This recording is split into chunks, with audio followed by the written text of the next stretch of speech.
des poumons, qui complète un peu ce que j'ai commencé avec les alvéoles pulmonaires. Donc évidemment, on ne voit pas les alvéoles pulmonaires ici, ils sont à l'intérieur, mais quand même, il faut comprendre que toute cette organisation du poumon, d'un point de vue anatomique, il y a quelques éléments qui peuvent peut-être vous surprendre. Donc, première des choses, pour qu'on se situe, on a la clavicule ici, l'équivalent de l'omoplate avec l'épaule, et la cage thoracique. Donc ça, c'est pas très, très nouveau pour vous. La cage thoracique va protéger les organes vitaux, le cœur et les poumons qui sont bien protégés par les côtes, en fait. On a sous les poumons un muscle respiratoire très important qu'on appelle le diaphragme, donc ce que je pointe présentement. On a aussi des muscles intercostaux qu'on ne voit pas présentement, qui sont entre les côtes, qui vont aussi participer à la mécanique respiratoire qu'on verra plus tard. Par contre, ce qui peut vous surprendre, c'est l'apex du poumon. Donc, que ce soit le poumon gauche ou droit, il y a une extrémité du poumon qui dépasse la clavicule. Donc, on a toujours la fausse impression que les poumons sont très bas, mais en fait, la majeure partie des poumons est bien protégée par la cage thoracique, on le voit bien, mais l'apex n'est pas protégé par les côtes, et même on voit ici là, que l'extrémité du poumon, donc l'apex, dépasse la clavicule. Donc ça peut vous surprendre un petit peu. Il y a 3 sections dans le poumon droit, donc chaque section porte le nom de lobe, et du côté gauche, parce que le cœur, généralement, est situé du côté gauche la plupart des êtres humains, mis à part quelques exceptions, c'est la norme. Et donc, la présence du cœur qu'on devine ici va un peu comprimer le poumon, donc il est plus petit. Et le poumon gauche, du fait qu'il est plus petit, a un lobe de moins. Donc, il y a simplement 2 lobes. Ce qu'on peut voir ici, donc le cœur serait situé ici dans la cavité. C'est exactement ce que je viens de dire, sauf ici, c'est une vraie image. Donc, on reconnaît le poumon droit, poumon gauche, et le poumon gauche, comme je disais, est un peu plus petit que le droit. On remarque ici le cœur qui vient un peu s'encaver dans le poumon gauche. On appelle ça l'empreinte cardiaque.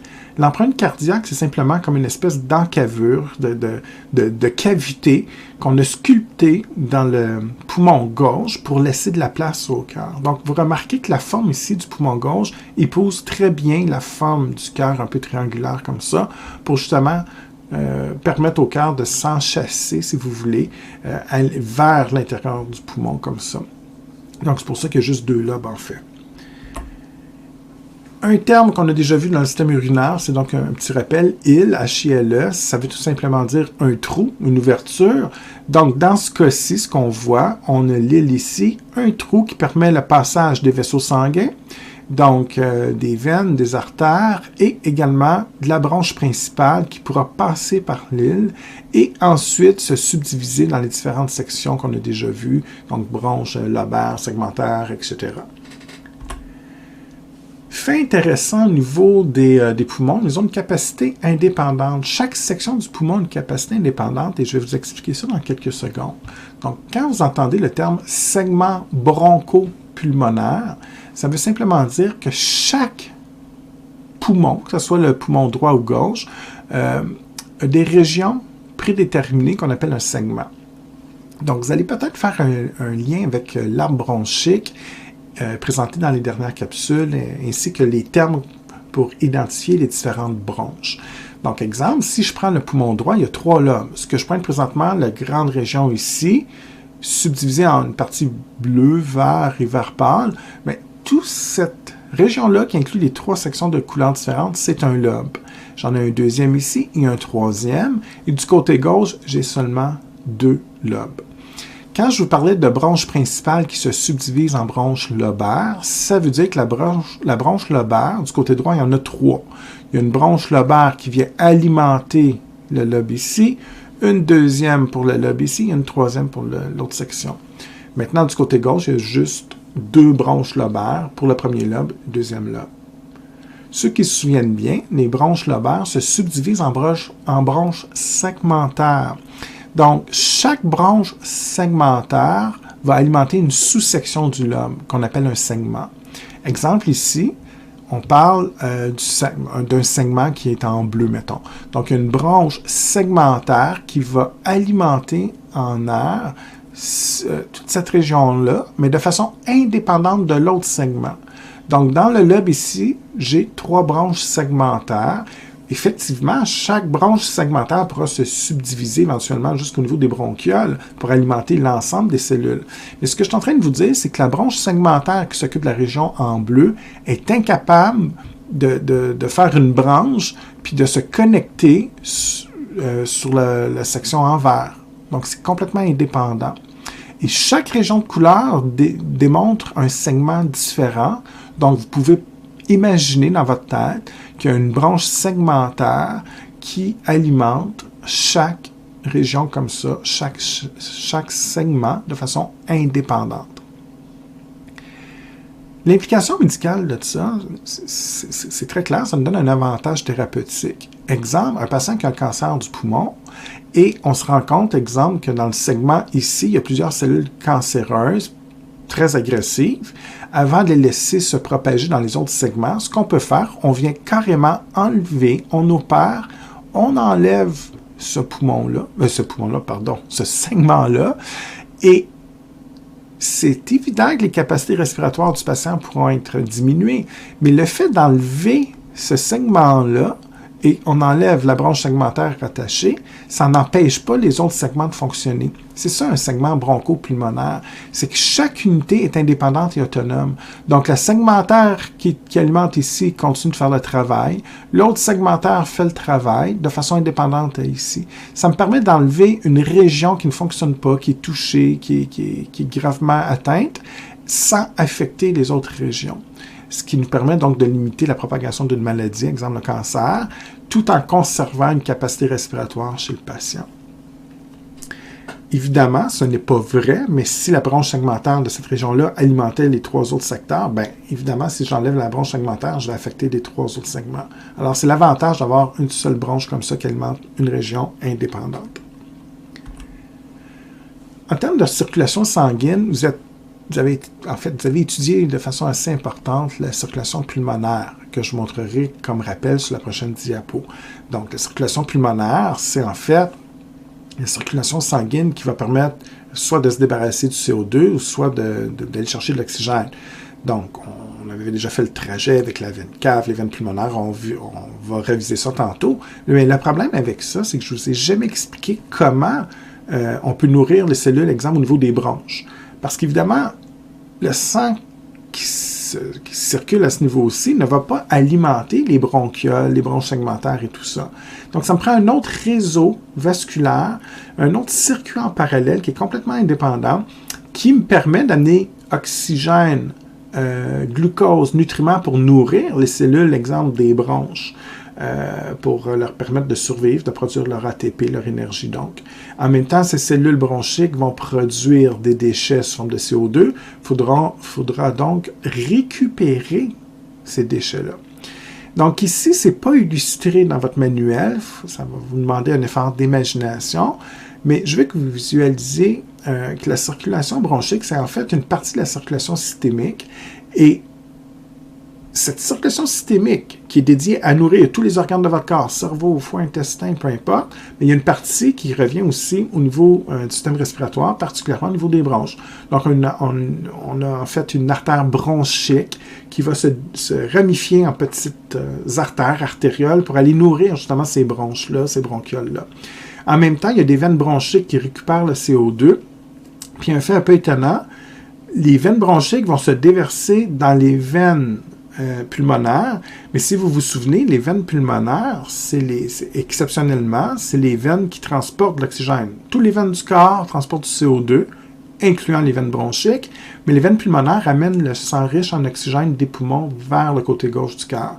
Dans ce cas-ci, c'est plus ou moins exact de dire ça. En fait, oui, il y a beaucoup de sang riche en oxygène, mais il y a un petit peu de sang contenant du CO2 qui ne sera pas oxygéné, qui va se mêler au sang riche en oxygène. Et pourquoi on a ce sang mêlé? C'est simplement les veines bronchiques qui récupèrent le CO2 des cellules bronchiques. Donc, si on se souvient un petit peu de la circulation sanguine étudiée au niveau du système cardiovasculaire, c'est la circulation pour permettre les échanges gazeux. C'est ce qu'on appelle la circulation pulmonaire. Ça n'a rien à voir avec la bronchique que je viens de vous expliquer. Donc, dans ce cas-ci, on voit les alvéoles à l'intérieur des poumons. Donc, qu'est-ce qu'on fait? Bien, du côté droit, tous les veines de votre corps amènent les déchets produits par les différentes cellules composant les différents organes de votre corps. On revient par la veine cave supérieure ou inférieure. On se déverse dans l'oreillette droite. La valve auriculo-ventriculaire droite ouvre. On va tout simplement passer de l'oreillette droite vers le ventricule droit. Éventuellement, on rouvre la valve sigmoïde pulmonaire. Et dans ce cas-ci, le sang pourra quitter le ventricule droit, s'engager dans le tronc pulmonaire et éventuellement passer par l'artère pulmonaire droite ou gauche.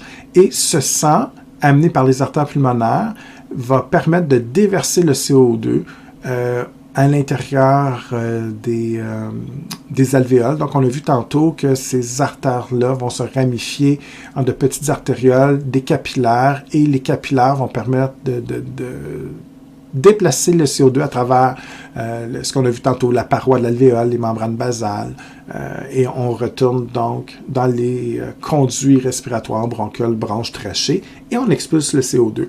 On inspire, l'oxygène fait le mouvement inverse, donc on se déplace de la trachée vers les bronches et bronchioles, etc. On revient dans les capillaires. Les capillaires vont finir par se connecter sur les veines pulmonaires, et les veines pulmonaires donc, va amener le sang riche en oxygène dans l'oreillette gauche, passe au ventricule gauche. Donc, l'auriculo-ventriculaire gauche, la valve va ouvrir, permet de remplir le ventricule gauche. La valve sigmoïde aortique ouvre et le sang va quitter le ventricule gauche pour aller dans l'aorte et on va alimenter tous les organes du corps par les différentes artérioles. Ces artérioles, il y en a quelques-unes qui vont, en fait, par l'artère bronchique, les artérioles vont venir alimenter les bronches qu'on ne voit pas sur le dessin. Et ça, c'est le deuxième circuit que j'ai tenté de vous expliquer. Donc, il faut comprendre que la circulation bronchique se fait en parallèle, n'est pas illustrée. On est là pour nourrir les bronches au même titre que les autres organes. Et lorsque les bronches vont produire des déchets, du CO2, elle va exceptionnellement, au lieu de revenir par les veines caves comme les autres organes, elle va se déverser dans les veines pulmonaires au niveau donc des veines pulmonaires qui amènent le sang riche en oxygène. Donc, c'est un sang qui est un petit peu mêlé. C'est une particularité que je voulais vous mentionner ici. Évidemment, il faut se protéger. Donc, le tissu respiratoire est très riche en vaisseaux lymphatiques. Donc, les vaisseaux lymphatiques ont la particularité de drainer le surplus de liquide interstitiel, mais également, donc c'est le liquide interstitiel qui, une fois à l'intérieur des vaisseaux lymphatiques, portera le nom de lymphe, mais c'est essentiellement la même chose. Mais essentiellement, cette lymphe va être filtrée par des nœuds lymphatiques ou des ganglions lymphatiques, c'est la même chose. Et c'est intéressant parce que, évidemment, l'air que vous inspirez n'est pas stérile. Il y a des particules en suspension, il y a des bactéries, il y a des allergènes, il y a des éléments irritants, toxiques, chimiques. Donc, cet air, qui n'est pas du tout stérile, va possiblement contaminer le liquide interstitiel. Et bien qu'on ait plusieurs moyens de défense au préalable avec les cils, le mucus et tout ça, les macrophages, si toutes ces barrières de protection échouent et qu'on a quand même, exemple, un micro-organisme qui réussit à passer dans le liquide interstitiel et qui passe à la circulation, bien, cette lymphe-là va être filtrée dans les ganglions ou les nœuds lymphatiques. Et là, à l'intérieur, on a des macrophages et d'autres globules blancs, des leucocytes, donc qui vont être là pour éliminer ces menaces-là. Donc, on recueille de façon assez rapide et efficace ces particules, ces polluants qui n'ont pas été interceptés dans les autres mécanismes de défense. Ça, il faut bien le réaliser. Ce n'est pas illustré dans votre manuel, mais il faut comprendre qu'on a comme une façon privilégiée de se protéger au niveau lymphatique ici et au niveau du système immunitaire. Maintenant, ici, on vous présente un peu l'innervation du système respiratoire. Comme la plupart des organes, au point de vue nerveux, on est contrôlé par le système nerveux autonome, donc de façon inconsciente et involontaire. Il y a deux parties au système nerveux autonome. Donc ça, c'est un rappel du cours de la session passée. Vous avez le système nerveux autonome parasympathique, vous avez le système nerveux autonome sympathique. Donc, parasympathique, généralement, on va utiliser ce système pour quand vous êtes relax, au repos, lorsque vous mangez, donc la digestion est contrôlée par le parasympathique, l'élimination de déchets. Donc, entre autres, on en a parlé un petit peu avec la production d'urine au niveau de la vessie. Ça peut être la même chose avec les selles au niveau intestinal. Donc, ça, c'est le parasympathique qui s'occupe de ça. Le sympathique, lui, s'occupe des mêmes organes, en fait, mais en situation de stress. Donc, si vous êtes stressé, vous faites un sport, vous luttez pour votre survie, c'est le sympathique. Alors là, chaque organe, si vous vous souvenez, on appelait ça la double innervation, peut être contrôlé par le para ou le sympa. Exemple, le cœur peut être contrôlé par les deux. Si vous êtes en situation de stress, on va avec le niveau sympathique pour augmenter les contractions du cœur. Si vous faites un sport, c'est la même chose. Par contre, si vous êtes relax, si vous mangez ou peu importe, vous allez diminuer via l'action du parasympathique les fréquences cardiaques. Si vous mangez, vous êtes relax, le parasympathique va stimuler les organes digestifs, mais si vous êtes stressé ou faites un sport, le sympathique va bloquer les organes digestifs. Donc, c'est un petit peu comme ça que ça fonctionne. C'est un résumé de la dernière session. Maintenant, au point de vue respiratoire, il faut garder ça en tête, ce petit résumé-là, ça va nous aider à comprendre. Quand on parle de bronchiole, on a déjà parlé de bronchoconstriction, de bronchodilatation. Okay? Donc, exemple, ce qui m'intéresse particulièrement, c'est les poumons pour le rythme respiratoire, fréquence respiratoire, les bronchioles. Trachélarynx, c'est un petit peu moins, on n'en parlera pas vraiment dans le cours, bien qu'on est innervé au niveau du parasympathique. Trachélarynx n'est pas innervé au niveau du sympathique et on ne va pas vraiment discuter de ça dans le cours. Ce qui nous intéresse, surtout en soins infirmiers, c'est ces deux éléments-là.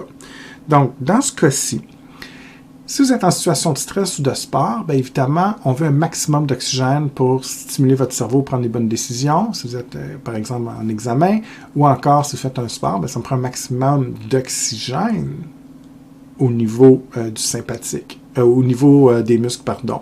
Donc, le sympathique, ce qu'il va faire, il va venir stimuler la contraction des muscles impliqués dans la respiration pour augmenter la fréquence respiratoire. C'est la fonction du système sympathique, exemple en situation de stress. Je veux un maximum d'oxygène. Donc, question, est-ce qu'on va ouvrir les bronches ou on va les fermer? Bien évidemment, on va les ouvrir avec une bronchodilatation. Ça va me permettre d'avoir un plus grand espace, un plus grand diamètre. Donc, je maximise la quantité d'air inspiré, ce qui va amener un apport accru d'oxygène au niveau des voies respiratoires. Et si je respire plus vite, bien, je peux aller chercher un maximum d'oxygène également. Ça explique pourquoi vous êtes essoufflé, entre autres, pendant un sport intense. Il faut garder en tête qu'également, la fréquence respiratoire augmente pour augmenter aussi l'élimination de CO2, bien sûr. Maintenant, si vous êtes en une situation relaxe, vous êtes endormi, vous écoutez de la musique douce ou peu importe, là, c'est le parasympathique qui va l'emporter. Et dans ce cas-ci, vos besoins en termes d'oxygène sont plus faibles. Donc, en étant plus faible, évidemment, vous avez moins besoin d'oxygène. Donc, le parasympathique va avoir l'effet inverse. On va relaxer les muscles impliqués dans la respiration, ce qui va contribuer à diminuer la fréquence respiratoire. Avec une fréquence respiratoire plus faible, évidemment, il y a moins d'oxygène qui va circuler. Nos besoins sont minimes.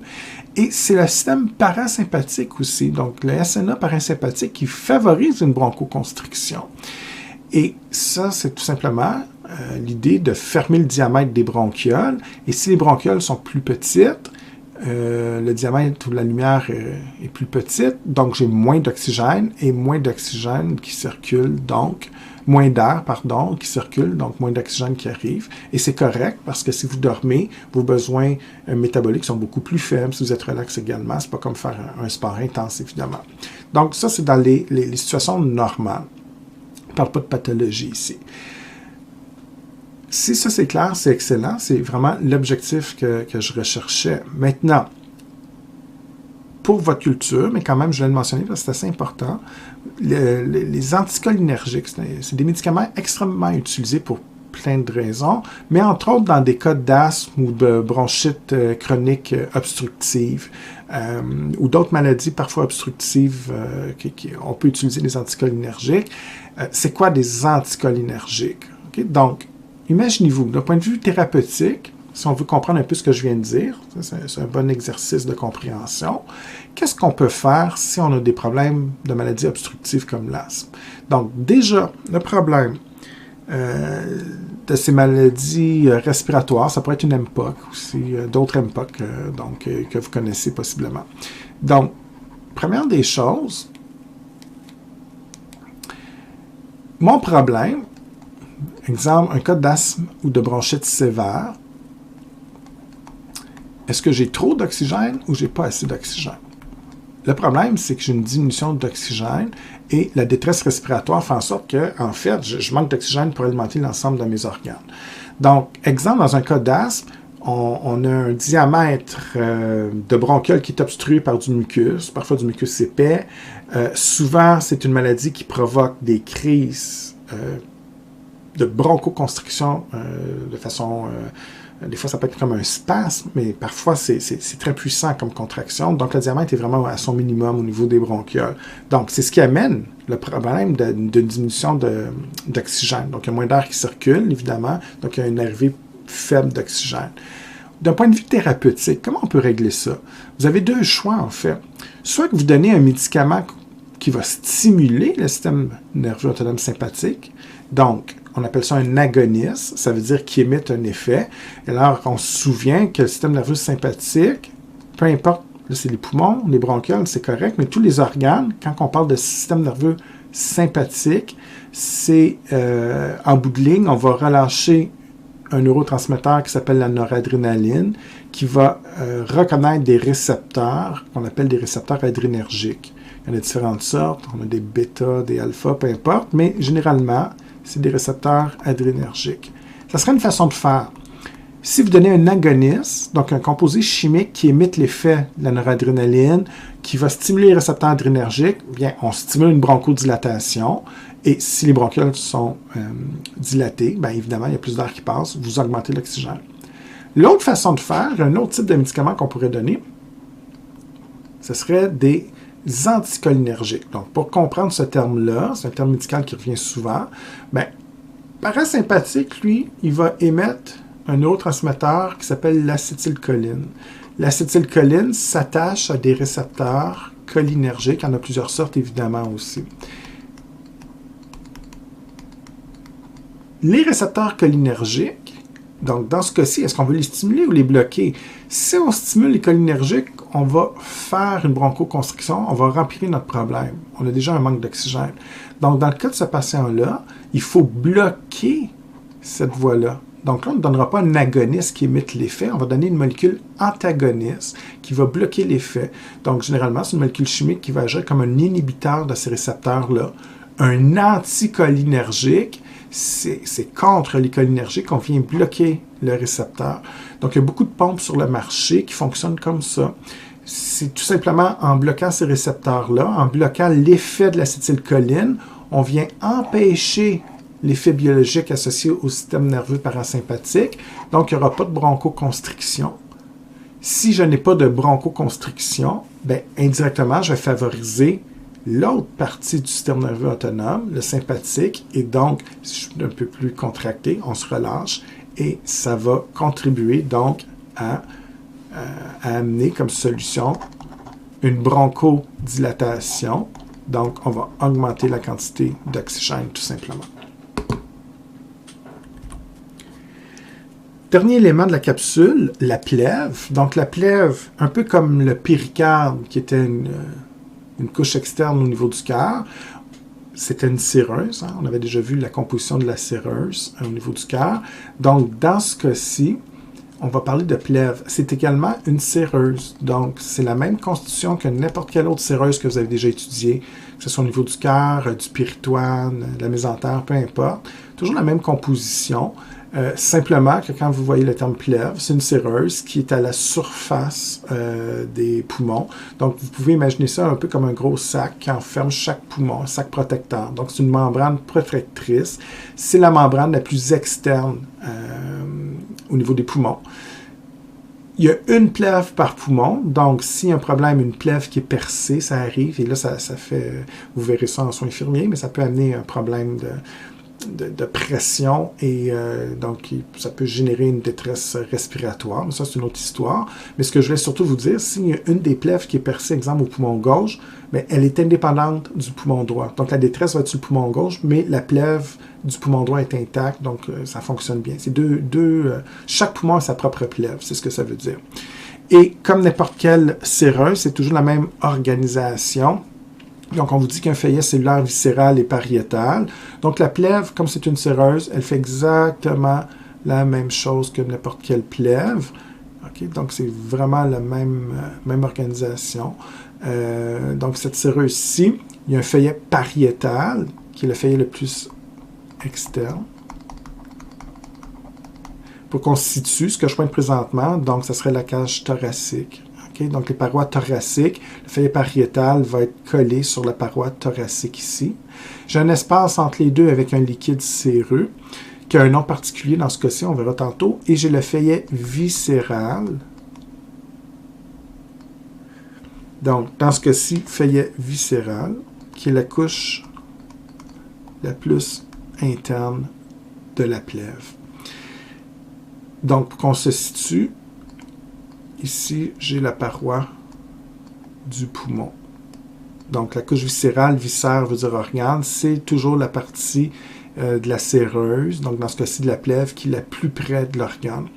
Entre les deux, j'ai un liquide, on appelle ça le liquide pleural, et l'espace entre les deux, on parle d'une cavité pleurale, tout simplement. Donc, il y a un liquide comme ça qui va circuler entre les deux, le liquide pleural, qui empêche donc la friction entre le feuillet pariétal et viscéral, ça pourrait conduire à des problèmes d'inflammation et tout ça. Donc, ça permet justement un mouvement au cours de la respiration. Donc, quand on inspire, on expire, évidemment, l'organe va gonfler, hein, les poumons prennent de l'expansion ou non, ce qui amène un déplacement de ces deux feuillets-là. Et pour empêcher la friction, les feuillets vont glisser un sur l'autre, justement grâce au liquide pleural qui est dans cette cavité-là. Pour illustrer ce petit schéma, donc la cavité pleurale, je viens d'en parler, c'est l'espace entre les deux. Le chiffre n'est pas retenu, on dit que c'est à peu près 15 ml de liquide pleural qui circule. Donc tout ça, c'est bien expliqué, je viens de le faire, vous lirez ça à la maison. Simplement terminer la capsule avec une image de ce que je viens de dire. Peut-être pas très évident, donc il faut porter vraiment attention à ce que je vais pointer.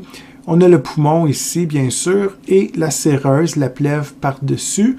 En bleu ici, c'est la couche interne, donc c'est vraiment le feuillet viscéral par opposition à ce que je vais essayer de pointer ici, qui serait le feuillet externe pariétal, ce qu'on a dessiné ici. Mais quand vous regardez les deux dessins, pas très clair, parce qu'on dirait que c'est la même ligne. Donc, il faut voir ici, là, j'ai vraiment la couche interne et ici la couche externe. Donc, viscéral à l'intérieur, pariétal à l'extérieur, qu'on a dessiné ici. Et, en fait, on l'a dessiné plus ici. Okay? Donc, ici, c'est la cavité. Donc, ici, là, cette ligne-là versus celle-là, ça ressemble beaucoup, mais la feuillet viscérale serait en fait ici, ce qui n'est pas dessiné. Donc, on aurait comme deux lignes comme ça ici. J'ai de la misère avec le crayon, mais on serait vraiment à la surface ici. Donc, ce que j'ai dessiné, ce serait le feuillet viscéral. Ce qui est en bleu, c'est le feuillet pariétal. Et entre les deux, c'est la cavité pleurale avec le liquide, ce qu'on a dessiné dans l'image du centre ici. Donc, ce que je montre ici à l'image du centre, tout ce qui est en bleu ici, là, c'est particulièrement évident ici, la cavité pleurale devient très grande, mais autour du poumon ici, ce qu'il faut imaginer, c'est l'espace entre le feuillet viscéral et pariétal. Et c'est à ce niveau-là qu'on aura le liquide pleural qui a un rôle important, comme on l'a mentionné tantôt. Voilà, donc ça conclut cette capsule sur les premières généralités du système respiratoire. Donc, c'est surtout de l'anatomie et les fonctions générales du système. Les prochaines capsules, on va parler plus de la physiologie un peu plus poussée. Donc, les différents mécanismes qui permettent, entre autres, d'inspirer, expirer, etc. Alors, encore une fois, je vous souhaite une excellente étude. Et comme toujours, si vous avez des questions, on ne se gêne pas, vous m'écrivez par Mio et ça va me faire plaisir de vous répondre. Donc, on se revoit pour une prochaine capsule.